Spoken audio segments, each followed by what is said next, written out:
and much more. And all of these will be streamed live by Spartan Poker on various social media channels. For that, we've got on board some of the best Indian and international stars who will be commentating on the live action as we see it. For those watching, please remember to stay tuned right through the stream because we will be running a contest where two free tickets to the IOPC main event, The Crown, worth rupees 11,000 each, will be given away. So stay tuned for those details. So yeah, finally, let's get to getting our guests on this chat. Uh, Firstly, let's bring on someone who has multiple cash game achievements. He's been PokerStar Supernova Elite status for 5 consecutive years from 2007 to 11. A Guinness Book World Record holder, a Twitch streamer, a coach, tournament player, and much more. That's Randy Lew. Welcome, Randy. Hey, what's up, guys? Yeah, happy to be here. I mean, I feel very well achieved based on what you've said, but I maybe really didn't mention half of it, just a couple of. no worries at all. But yeah, no, I'm happy to be here. I know that when I went to play a bunch of the Macau tournaments, some of the Indian players would come out, and they were always very strong. But it was a small group, but they would do very well and I was pretty impressed, despite not knowing much about them. So I'm excited to watch some whole cards here, and commentate on these final tables. I expect I expect that their play has improved and evolved, and we'll see how they kind of differ to some of the Western players and European players out there. Right, right. Let's quickly go on to introduce someone who you know very well indeed.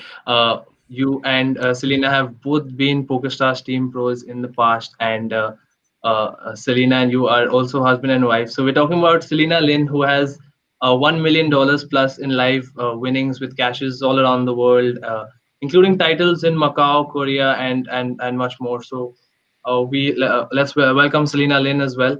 Celina, how are you? How does it feel being on board this IOPC commentators list? Yeah, very excited. I remember every time I played with the Indian players in Macau, they're always the ones that you need to be really careful with. I believe that how in poker there's different trends, right? Well, the C bet is really something that we have to, I guess, balance really carefully against Indian players because they always do the check raise on you. And that's actually something that doesn't happen very often if you play in Macau. But against the Indian players, that happens all the time.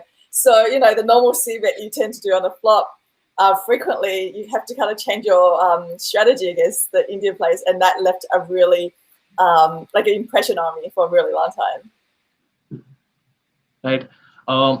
Let's quickly call. We also have Sangeeth Mohan with us today from our Indian list of commentators.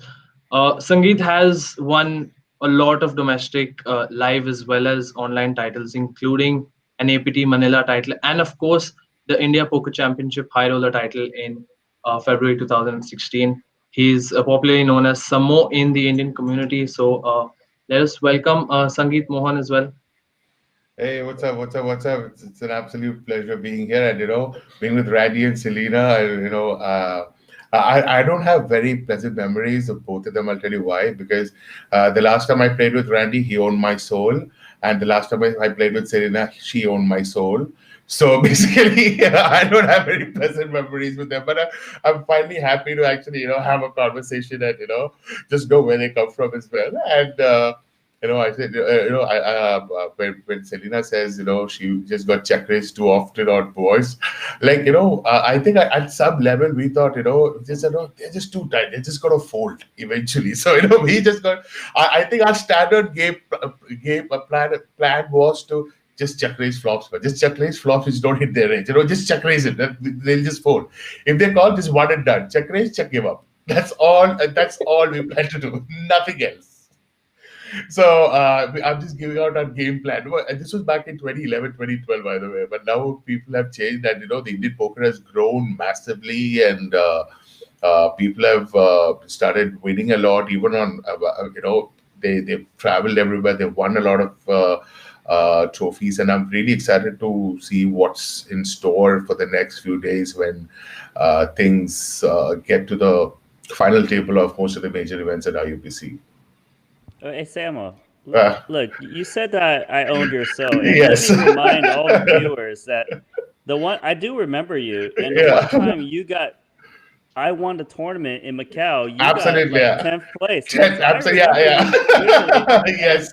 I did not see you at that final table, and clearly I took some of your chips to win the tournament eventually. Yes. I was a final table moment. It was heartbreaking, but it was a memory because I still remember you're one of my heroes back then, and I was so excited that I was chip leading on the final day, and Nanonoko was also in, and oh my god, I still have goosebumps when I think of that day, and we just played one hand, and but then I eventually got cooler in 10th place, but then I was very happy you won it because that was APPT Macau 2011, right? Back in November 2011. Yeah, That's this what I is remember. way Yeah. back when. I actually think I remember the hand you busted strangely, and I didn't even read it recently. It was like you got flushed or something. Yeah. I got tops. I had tops and I got it in against. Top set. Yeah. I just got flushed out. Yeah.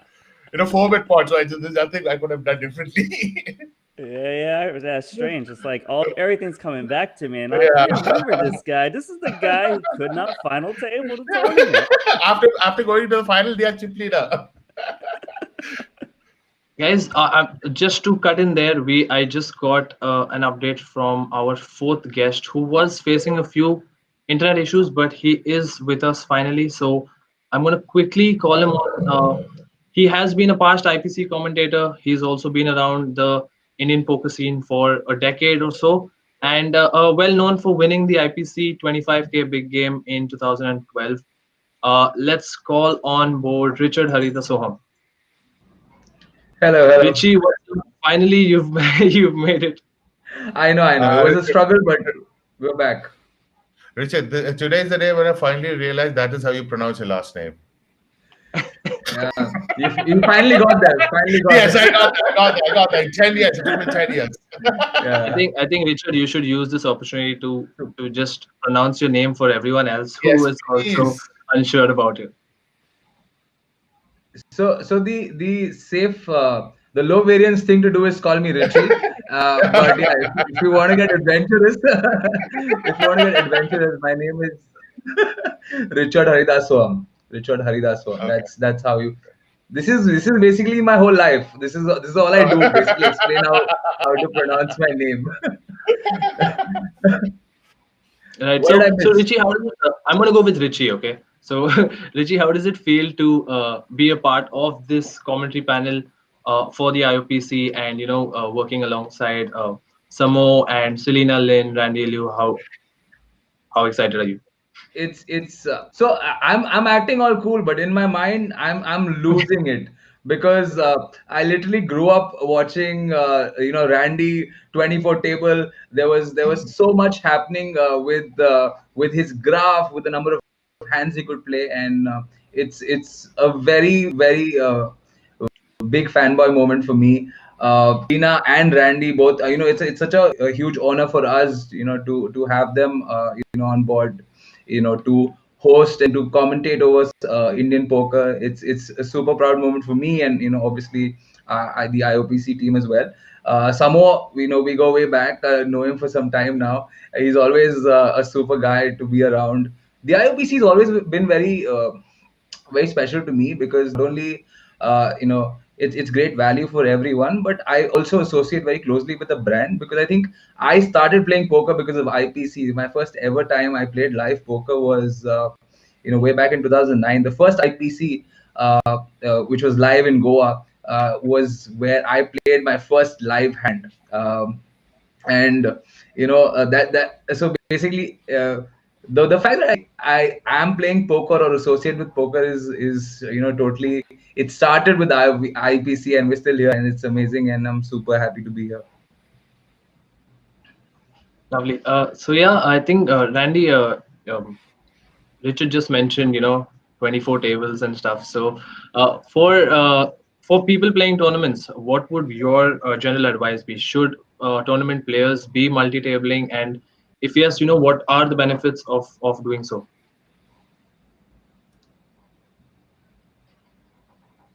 You asking me? You asking Celina? Yeah, that's what I Very mean. different answers, probably. That's why. I'm not the one that's 24 tabling. That's you. Oh, okay, yeah.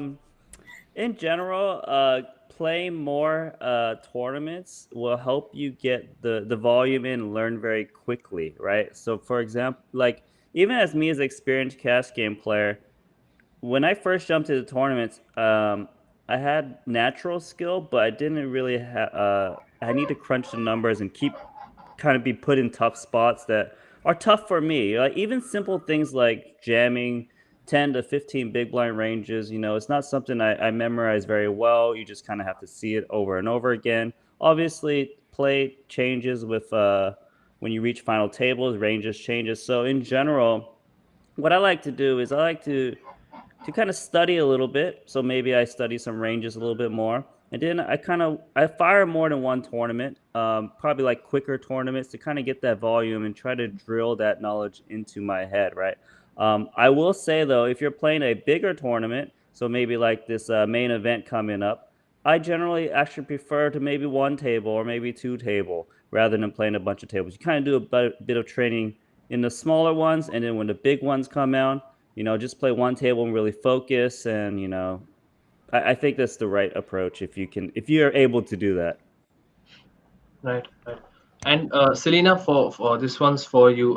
What from your experience so far in playing online tournaments, what would you say are the biggest challenges involved in online tournaments?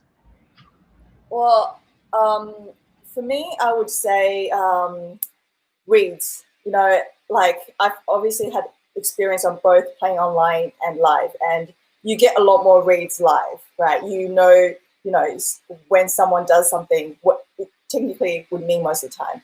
And when you're playing online, especially if you're multi-tabling, it's so hard to get any reads. I mean, I guess sometimes the only reads you could get is betting timing tells, might be, and the thing is, a lot of that information can be very inaccurate as well, because I know there are players who literally would time themselves down, like whether or not they have a big hand.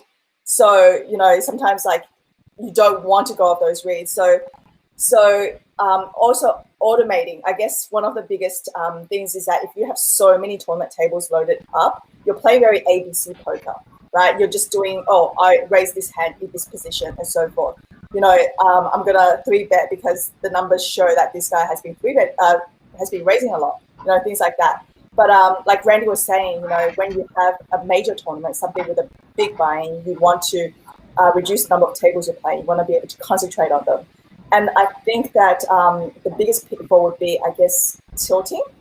When you're at home playing by yourself at home, nobody's watching you. You don't need to be on your best behavior. You can throw your computer out the window if you wanted to. You could be screaming, like there's just everybody has experienced it, right?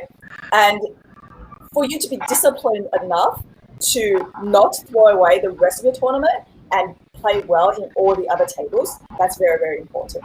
You need to get yourself emotions in check, right? Live, you can't do that. You're going to be thrown out of the casino. You're going to be thrown out of the tournament, right? So that's something that, I think that a lot of players may have trouble with.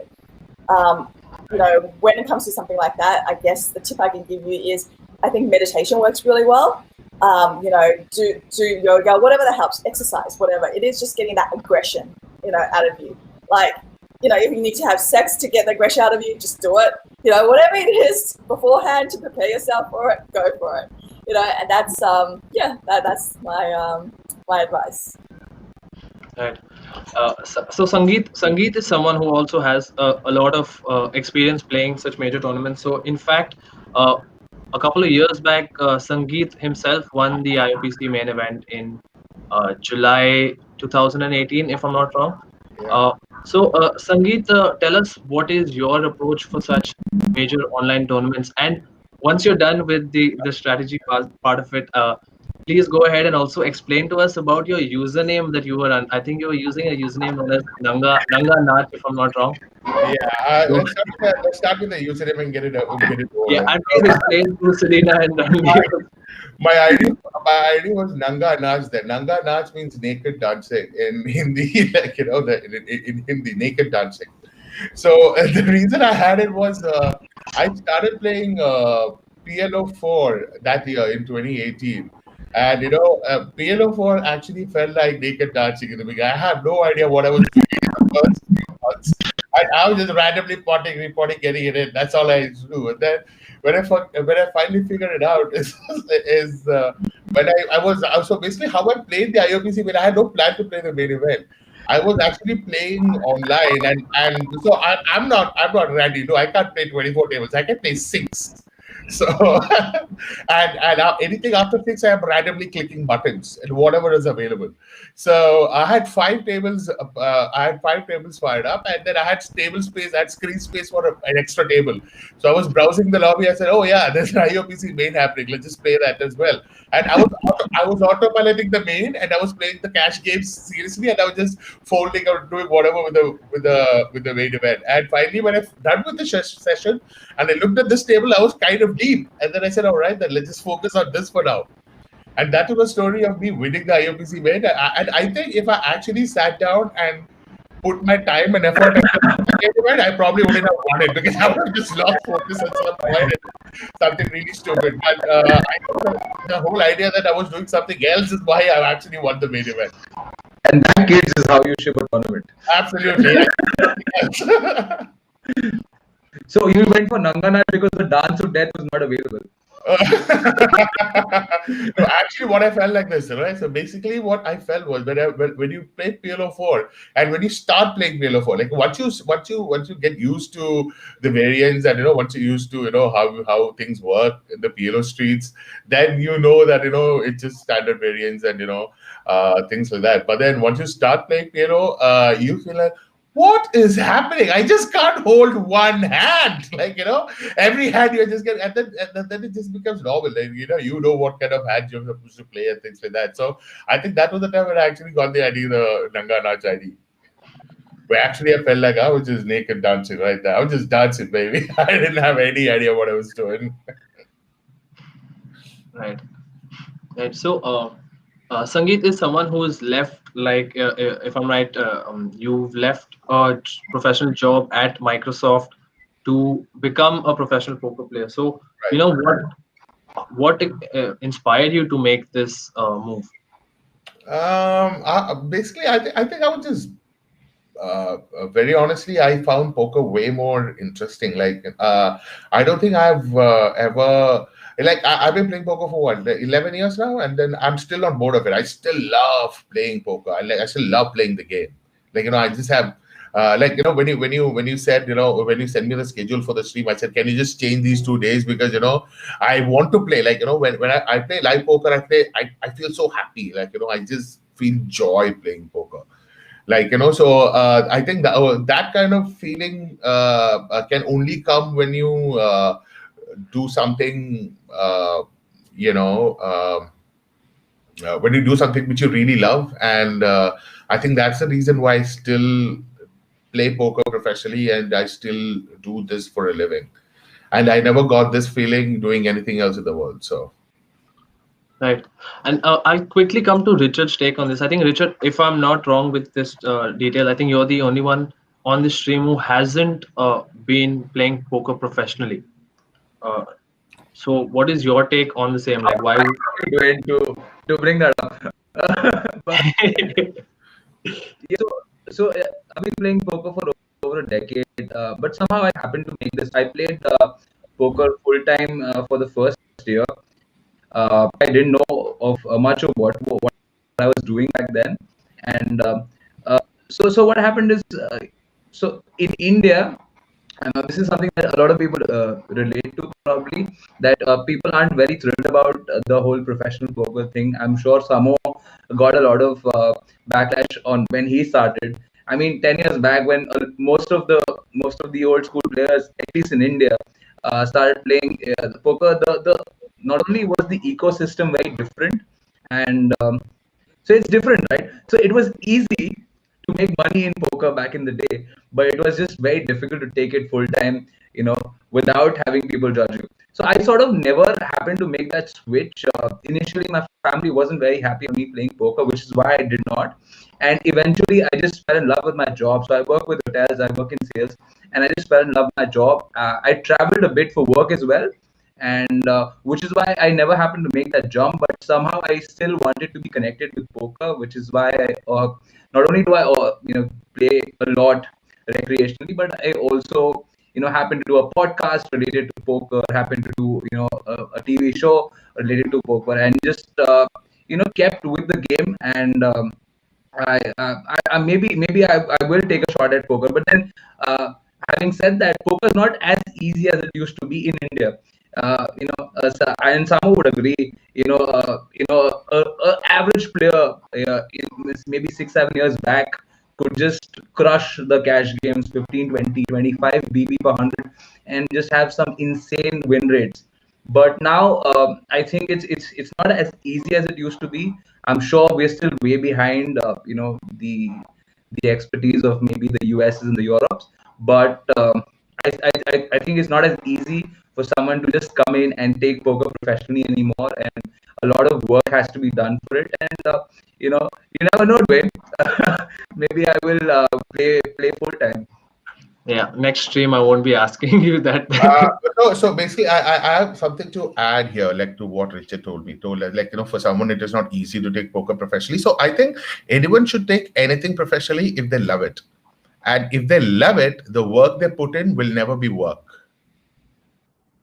You know what I mean? So Right. I think once you love something, and if you think that this is what you want to do and this is what you're good at, just think you're good at it. Like, I survived first 4 years of my career thinking I'm good at poker, and let me tell you that very honestly, I just thought I was good at poker. And and if you actually even think that you're good at poker, and if you you need to genuinely love this thing. If you love it, then studying comes naturally to you. And if you study well enough, and I think still poker is a very, very viable career option for anyone who loves the game. Very honestly. Absolutely, yeah. Right.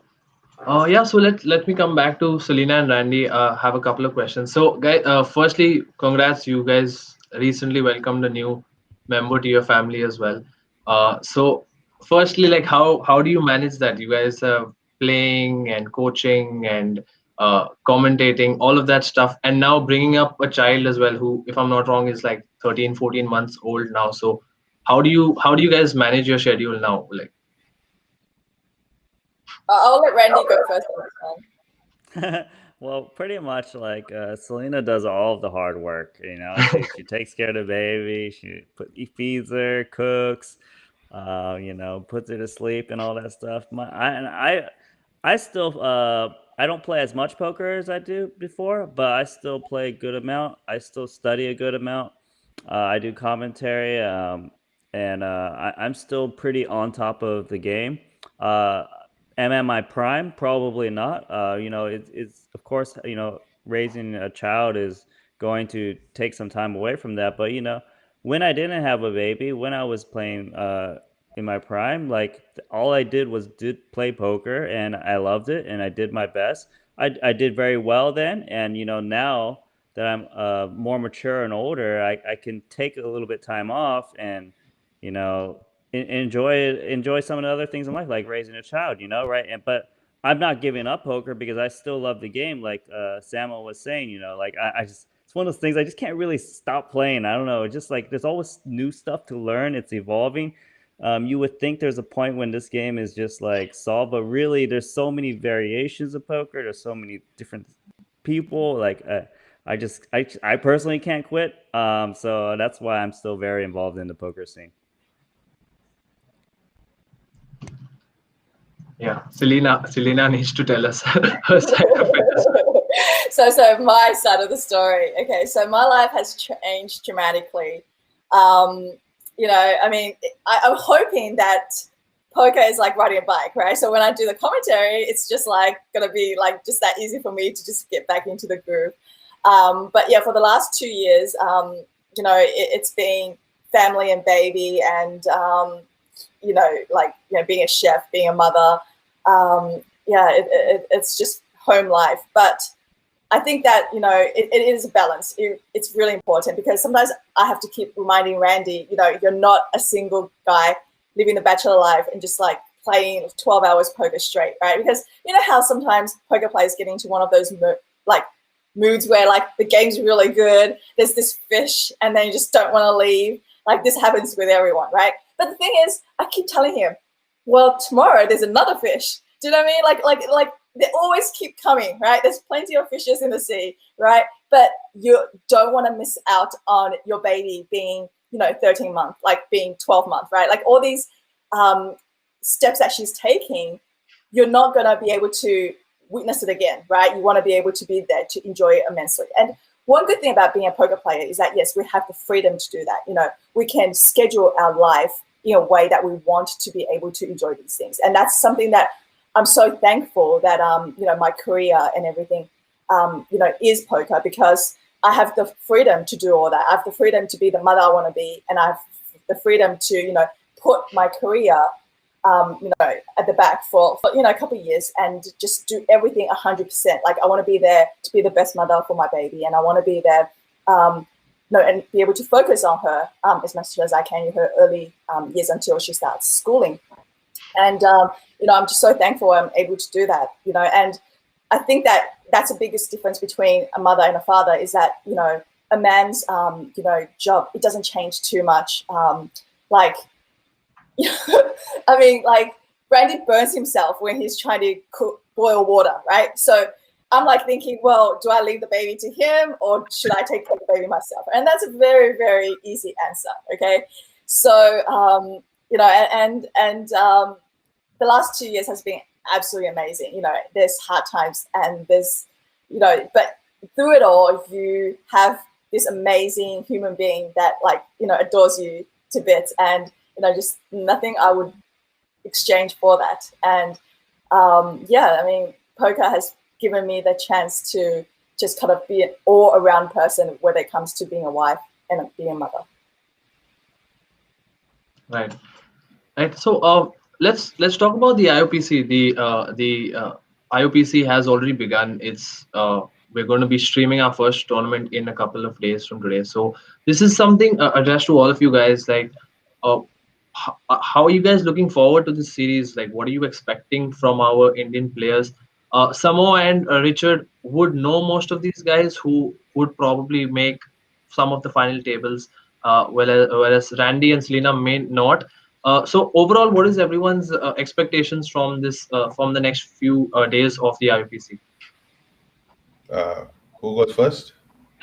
That's you. You spoke first. Okay, I hope I end up knowing no one on the final table of any of the events, because I think that's the best thing that can happen, because the pros had it too easy for too long. And I hope there is no one I know on this one. Probably the super high roller and the big bite events, yeah, probably we'll have a few familiar faces, but otherwise I hope no one I know is there. But then I think there are a couple of there are a few insanely good players in India who are very, very good, who has insane work ethic, who study very, very hard and things like that. So I think I probably end up seeing a bunch of those guys on the final table, and it's going to be a very intense battle. Like like Randy said, although the game is like a lot of people argue that the game is solved, like Hold'em is solved, but no one actually the Pio solver doesn't actually count a human element into the mix, right? Like it just gives you a solved game theory optimal strategy, but not the human element. And I think that's what is gonna take the winner home. Yeah. Anyone else wants to go for, like, what are your expectations from this series? So for this, when we do the commentary, are we having whole cards down, up? What's that? I think it's up. It's going to be cards up, yeah. Cards up. Nice. So we can see which of these Indian players are super crazy, which ones are super tight trying to ladder up. It's going to be fun. honestly, like, yeah, there's going to be unknown players playing, reaching these final tables, and a lot of guys like to follow the big name players that show up. But you know what? A lot of times, some of these unknown players, they got some really cool creative moves. Like, they're the guys that's doing like, hey, I'm on a live stream. Let me just do some sick bluff on some pro and just kind of show it. Like, it's very exciting. I've done a lot of commentary in my time. That like, I'm always excited, of course, for the big names out there. You're kind of a lot of guys are rooting for them to win, but I'll tell you, some of those unknown ones are really the fun ones, and they kind of create some stories with them. I hope we get some new faces. I don't know who the superstars of India are, but I'm sure Samuel and Richie will tell me if they do reach the final table. If it's a re-entry event, those guys, I guarantee, will be in for a lot of bullets. I'm not one of those guys with just one bullet to win it, right? Not the guy who put in 15 bullets. There's some really crazy players. I want a one bullet guy to win it, by the way. Yeah. Just rub it in. Max Payne. Yeah. So, Samoa and Richard, since you guys know most of the players, so like you mentioned, if it's the high rollers and the super high rollers, you're probably going to know quite a few of them. So, you did mention that you don't want to see known players, but who do you guys have your money on? Who do you like, Richard and Samoa? Who do you guys know for sure is definitely someone to watch out for, and someone we will probably be seeing on a couple of final tables? Yeah, you want to go first? Yeah, sure. I mean, I think I'll pick my favorites. I think Abhinav Iyer for sure. No, sorry, my absolute favorite, Aditya Sushant. Like, he's a mad genius of poker in India, man. I mean, I have never seen anyone better than him, I think. So Aditya Sushant, Abhinav Iyer, Vaibhav Sharma, Sriharsha Dodavaneni. I don't think Addy is playing because he's busy with something else, I guess. Ashish Munot. I think these are my top 5. I think Aditya Sushant has already won a title. Yeah. Yeah, but he's talking about the big ones. The big ones. Yeah. Yeah, I think I completely agree with Samo. I would really love to have a complete unknown win the tournament, but I would love to see Kanishk on the final table. Maybe Nikita. I think she's incredible. All the names that Samo mentioned are mad geniuses, and they have they have been winning tournaments left, right, and center. So I wouldn't be surprised if they come. But then I really am hoping that a complete unknown comes up and wins the tournament. I think it's healthy for the game. It's great for a country which is gaining so much popularity as far as poker is concerned, and I think it will be super fun to see them being on the live stream, with the likes of Randy, Celina, telling us about their plays. It will be really fun to watch, I think. Yeah. You know what's going to happen, right? This Aditya Sushant, I'm pretty sure I've played with this guy at the World Series of Poker. He is very good. He's going to come to the chip leader final table in one of these high rollers, and he's going to be like trying to run over people like, oh man, I'm so good. These guys are bad. I'm going to 3-bet them. You know what? One of these guys are just going to call him down with ace high, and he's going to be up in 9th place. That's my expectation coming up. I mean, his ID. His name is Aditya Sushant. We used to call him Sushi, but then most of the days we used to call him Spewshi. Yeah. So, but then Sushi, I think is like one of my absolute favorites. Like, I think he stopped studying because he himself is a PIO solver. That's what I think. That's what he believes. I mean, I know it all. I don't want to study. I know it. And he's actually pretty good. I mean, I love Sushi, by the way. Right. So guys, let's take a couple of questions that we've been getting during the live stream as well. And before that, we did mention that we'll be having a contest run during the stream. So for everyone watching, we have 2 IOPC The Crown main event tickets being given away. It's worth rupees 11,000 each. All you need to do is sign up to Spartan Poker, register an account with the code Gutshot, and mention your username in the comments, and we will pick a couple of lucky winners by tomorrow morning and announce them in this thread. So that's it. I think all you need to do is sign up, use the code Gutshot, and best of luck for that. Let me quickly go to some of the questions. We have a question from Donna for Celina and Randy. She wants to know how you guys met. Oh, actually, it was the first time I went to Macau, the same one I won, the same one that Samo got 10th place in. Just to remind you guys, in Macau, that was that was the first time I met Celina, and she did the winner's interview with me. So, I didn't know her too well, but, obviously very attractive lady, very sweet, and I heard she's very good at poker. Oh, what's a funny thing? There was one thing that's very funny. We went to, I think it was like a after party or something, and I was, I'm down there. I think I'm a big deal. I'm 24 table. I'm bluffing people. I'm calling people down, and I'm winning lots of money, right? And she has no idea who I am. Wow. Like literally. That's unfortunate, man. That's a run bad. That's a bad beat. I'll tell you that. Oh my I God. was 2 nerds, so I didn't know who he was. People had to explain to me who he was. Hey, Randy, why didn't you tell them the reason you came down to Macau to play? What do you mean? What is the reason? I mean, I was, I'm just trying to play some pokers, win some trophies here and there. Why do you think I came down to Macau? Well, I thought you told me because you thought I was really good looking on the Team Pro roster, so you came down to Macau to see it in person.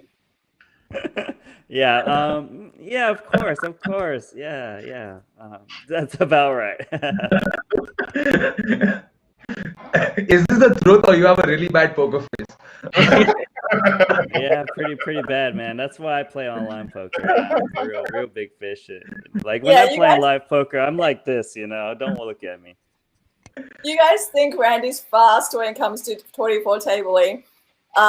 He's really slow when it comes to courting because he friend-zoned himself for 10 years straight after that.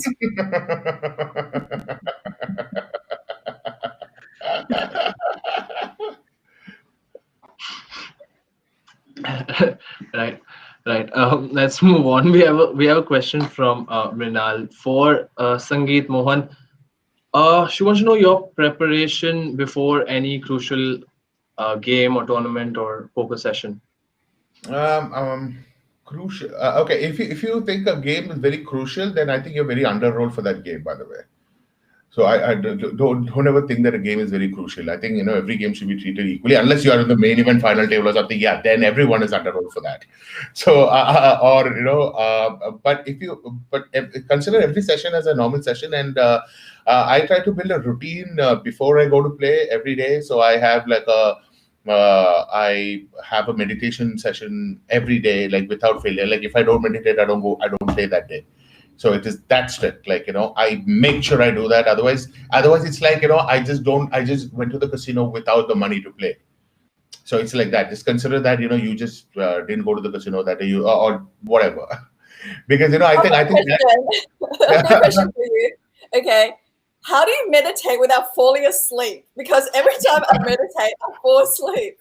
So basically, I started researching a lot on. There's something called. So the brain works in multiple frequencies, right? Like there's an alpha frequency, beta frequency, and a theta frequency, and things like that. So basically, when you try to have a purpose for meditation, so basically, this is something which I found out very recently, that you're waking, whenever you wake up, or when your normal working frequency is beta, right? And then when you relax, when you actually do when you do the passive meditation, where you clear your mind and focus on your breath and all that, you're in the alpha state, right? And the most functional state, or one of the best states to be in when it comes to creative thinking and intuitions and things like that, is the theta state. Now, getting into the theta, so this takes effort. So, and this actually wants you to do some things which you have to do other than just focusing on your breath. And I think that's what keeps me awake. Like, you have to do certain things to be certain things. You need to be aware of certain things when you meditate to be in that state. And I think that's what keeps me awake during these sessions. And if you are interested, just Google Jose Silva, the Ultramind system. Jose Silva. I'll just put it in the private chat so that you can just Google it right away. It's called Jose Silva Ultramind system, and it is something which I find very, very interesting, and you should check it out. It's pretty insane. And otherwise, I usually use Headspace. Headspace. You've heard of Headspace? Yeah. So I usually do Headspace, and I choose one lesson, and I choose one section, and I just complete it before I move to the next and all that. And some of the things which I like I love the focused one, I love the patience one, and it actually I feel it actually helped me a lot, not even a little, like a lot with poker in general. So I think that is like a mandatory thing for me to do before I go to play. And I fix in a study schedule as well. It doesn't matter what I study. Like, I don't have a particular thing that today I have to study this. No, but I have to do some kind of study before I go to play. I mean, that is like a mandate thing. It could be on my mental game, it could be on my on the actual game itself, but I just have to do something when it comes to studying before I go to play, because I always feel that every day when you go play, you need to focus on so basically I mostly play live cash now, and every day I play, I focus on one particular thing, and I focus on that itself. So how this helps me is, this helps me in actually detaching emotions and the whole money value from the game, and just focus on decision making alone. I think that is what we are like. Whenever ask me what do you do for a living, I'm in a decision making job. Basically what I do is decision making. What you do is decision making, but my decision making can make me money or lose me money, which I should not be bothered of. But your decision making mostly makes you money. I mean, that's the only difference. But when my decision making makes me money, I make a lot more money. That's all. Right. Let's move on to the next. We have a question specifically for Celina. Celina, you were recently in the news because of your exit from PokerStars. So we have a viewer asking what your upcoming plans in poker are after this move out of PokerStars. Yeah. So after PokerStars exited the Chinese-speaking market and so forth, I was just thinking, well, maybe for the next couple of years, I focus on, family life. And the funny thing is, right after I posted about my exit from PokerStars, how when a door closes, windows open. Well, yeah, I was getting a lot of knocks on the window, and so I'm talking to you fine people right now and doing some commentary for the IOPC. Then I'm actually doing some streams for the WPT as well. So there's actually a lot of things lined up. I've actually been booked, for January and February. So looks like there's some really good collaborations that's going to happen. Right. Richie, there's another question that has, this debate has been happening for years, but this question says, how much of poker is skill and how much is luck? I want to hear it from you, and then we'll move on to the same question for Randy as well. I think Tamo has summed it up very concisely. Poker is essentially decision making, and I think the better player will always win in the long run. It's quite a large subject when you think about it, but I think the moment you simplify it to making good decisions. Like for example, sushi is Pio solver. Like the man thinks ranges, thinks strategy in a very different way, where his emotion is detached. I think that kind of thought when you bring to the table is what separates you from the average player. So I think skill is very important. I think in the short run, the more short run, the more like you look at one hand, one tournament, one situation, the more I think luck plays a role. But I think, for example, if we look at someone like Mo who's playing cash day in day out, his skill will always catch up. There might be downswings, there might be bad moments, but as long as he's playing the best poker, he is going to be a winning player throughout. Randy, your take on this? Pretty much. Yeah, so yeah, in the short run, of course, luck will be prevalent, especially if you're a new player, you're playing one table. You get in pocket aces against kings, they hit their 20%er. These things happen. But and that's kind of why one of the approaches I took was I know this is a game of skill. I know statistics. That's why I opted to play 24 games, trying to reach that long run faster. So I'm very famous for my cash game graph that goes straight up. But if you actually focus and zoom in the bits of it, it's actually quite up and down quite a bit. It's just that I've played so many hands, it looks quite smooth. I face the same variance as all the other guys out there. So, obviously when you look at a very big sample, you look in the long run, I play winning poker, therefore I'm going to win in the long run. It's very hard to lose unless you just are insanely unlucky. But the thing is, it's like, it's possible to win the lottery multiple times in a row. It's just like really hard. It's possible, but it's not really going to happen unless you're. So you're going to complain about losing some flips here and there, and it happens. But it is a skill game. The best players will come out ahead in the long run. The beautiful thing about poker is the luck, the little gamble in it, is what attracts people. It's what makes it fun. It gets other players that aren't professionals in the game, keeps the economy going. And you have to face this variance. If you can't handle it, you can't really be a professional poker player and find profitable situations. Right. Randy, there's another question for you regard to your move to card room as a security consultant and a gameplay expert. So we just want to know what exactly you do there as part of your job there.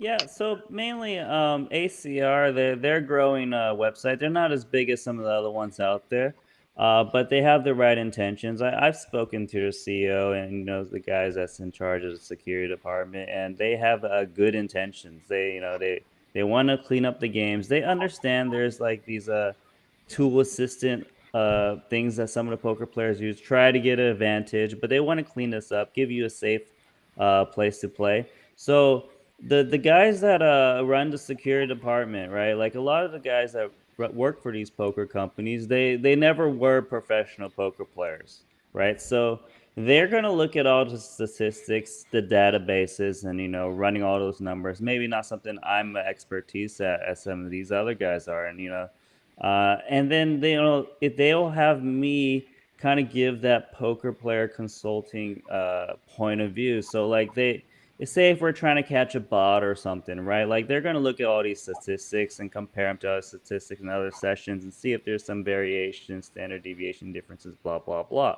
But they might not see certain things a poker player would. So, I'm going to understand some of the strategies behind certain things, how maybe PIO solver would act for some of these guys. And you're like, sometimes you can see someone making plays and you're like, yeah, this guy's got to be some kind of human due to his kind of errors he's making, etc. And give some different insights and really try our best to make ACR have good security and whatever other features to help make it a safer place to play out there, because poker is evolving. We didn't have PIO solver and all these other things before, right? But we need to adjust. Evolving poker, and that's kind of like the gist of what I do in a little nutshell. Right. We just have a couple of more questions before we wrap up for today. Richie, this one is for you from Sid, and I think I have personally also asked you this question a couple of times. Yes, if you are, when are you planning to restart your Poker Rajas podcast? Oh, so yeah, very soon, very soon. So it's been a couple of years. I've been getting this question a lot, and I really want to do it, but I don't want to do it. Do a podcast and then not do it, and I want to do it in like sort of continuity, and which is why I have taken my time. I think I'll start very soon. I've already spoken to a couple of people, and maybe next month, maybe the month after. But we will definitely. And Randy's right here, so I'm in the best position to ask him if he can give me some time. But yeah, I would definitely start the podcast because it was something that I started. When I was distant from poker, and it was my way of sort of being connected with the game, and I really enjoyed it. Samo has been on the show. We've had a great conversation, great stories. So it's something to have the podcast. I'll definitely start it very soon, and yeah. And Celina, you've got cashes around the world, titles around the world. I, your routine has changed, but I would still like to ask you, when do you plan to come to India for a poker tournament or two? I think that originally there was a possibility of the Asia team traveling to Goa for a tournament. This was a little while back. And I've heard like it's a really beautiful place and it's like a resort, isn't it? Yeah, more or less. It's like the tourism capital of India. Yeah, so I definitely would be up for it. You know, it's going to be most likely you guys have to accommodate Randy and I and the baby. And yeah, we'll get out there. But yeah, I think that, you know, once, you know, all the health and everything is back to normal, there's going to be like plenty of poker for everyone to play. I think, you know, it's really been missed. And, you know, I'm definitely going to be seeing guys back on the circuit, you know, with a patch or without. So, yeah. Right. So, Samo, coming back to you for a quick answer from you. You've been a Spartan team pro in the past. So, how would you describe Spartan Poker's growth over the last few years, and your opinion on the IOPC brand as a whole? Oh, remarkable. Yeah, I mean, the Spartan Poker has grown from strength to strength over the last few years. From the time I was a pro when Spartan, I think, pretty much started. And, you know, from the tournament numbers then to the tournament numbers now, I still remember the first ever millionaire. I think it was called the millionaire only, where it was 10 lakh for first, right? Yeah. And then, you know, we were watching the numbers so closely to see if we actually hit that guarantee and, you know, things like that. So remember, right now it is like, you know, it's very easily crushed. And secondly, what was the second question? You asked me about IOPC and IPC. IPC, the first tournament I ever played in Goa, and because of my performance in IPC is why I got picked by the Poker Guru team and eventually started you know, playing for them, and you know, that's how the career started, you know, initially. So I think IPC is a very close tournament series to my heart. You know, I always try to be a part of IPC, and even how the IPC brand has grown is spectacular. And I hope the IPC is back live very, very soon after the whole pandemic situation is over. And yeah, let's hope for the best. Right. Another thing about the IPC, if we have time, Dwayne. Yeah, go ahead. Another thing about the IPC, since it was one of the first tournaments to start, what happens is whenever there's an IPC, a lot of players who aren't very regular to the poker scene also show up. Like the last two IPCs, a lot of people I haven't seen around for like a couple of years actually showed up for the tournament because, you know, they were with other friends, they remember it from back in the day. So there's a lot of recall for the brand, which shows you know that you know they've worked really hard to garner their respect in the circuit, which is remarkable. Yeah, I mean it's grown from around 8 to 10 lakh rupees in its first edition, IOPC I'm talking about, to a 28 crore guarantee in just a matter of 4 years. So that's brilliant. This particular edition has a total of 118 tournaments. All IOPC winners get badges of silver, and the main event winner, the crown, that's the winner is really going to be enjoying this. He's going to get a diamond studded 18K gold crown. So that's pretty exciting. I think uh, it's a lot of motivation to win, apart from the prize money, of course. But yeah, I think that's about it for today. I think I want to say thanks to all of you guys for taking out your time for this stream, and good luck for the rest of the IOPC. We have 6 streams beginning on the 22nd. So I think everyone who's been watching you today will see a lot of you guys in the next few days. Cool. Thank you. Yep. Thank you. Thanks a lot, guys. Super excited. Bye bye. See you guys. Bye.